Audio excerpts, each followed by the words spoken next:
My fellow Kenyans, I have some exciting news. I've built a 1.2 billion shillings church at State House. Yes, a church right here at State House. And don't worry, it's all paid for by your taxes, your hard-earned money. Because who needs schools or hospitals when you can have a cathedral costing 1.2 billion? This is for entertainment purposes only, so family. A couple of you are reaching out, telling me, have I seen that Nabi is building a 1.2 billion shilling church quietly in State House. What have I been telling you about altars? Yeah, a lot of you are like, yeah, it's true what you've been saying about altars. I know you guys think it's stories, Ajaba. But yo, what have I been telling you about altars? Him, the brotherhood, his altar rejected him because that is Akina Uhunye, guys. And that's why he was trying to use, I'm even surprised he's doing our church. He was trying to use the altar of these guys, the Muslim guys. But a 1.2 billion shilling church, it should also worry us. Because that means if he's erecting a whole altar, he doesn't plan to leave. This is shocking.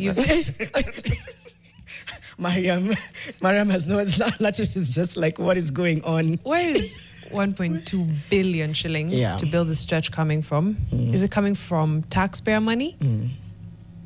If not, listen, where? State House is not private property. Yes.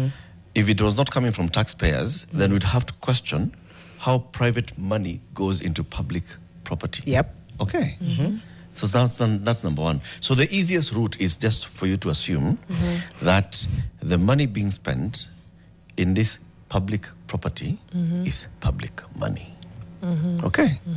Because anything else now there, we've gone left. I'm telling you, there's nothing more dangerous than people who center themselves above the institutions. And even as, again, S went wrong, username says, no, Paul Miner says, State House is public residence, just to your point. And he says, so what happens if the president, after Ruto, is Muslim? Anajenga msikiti. Then the next one is a Hindu, then he so builds a temple, and so on and so forth. Or is this a multi-faith place of worship? It doesn't give multi-faith. Maybe that's an assumption, but it doesn't. It has two crosses at the top. Yeah, because most of these places have chapels. Yes. That's sufficient. You have a chapel within. And a prayer room. And a prayer room in case you have your Muslim brothers and sisters. And you're good. Those are sufficient. You have rooms. You don't need 8,000 seating capacity to prove what? To prove your faith. Yeah, no. What are the other headlines? In a jam. Sawa. What else? Samahani. It's one big story. Sometimes you think you know everything that's going on, but there's always just something. There's always something. There's always something new.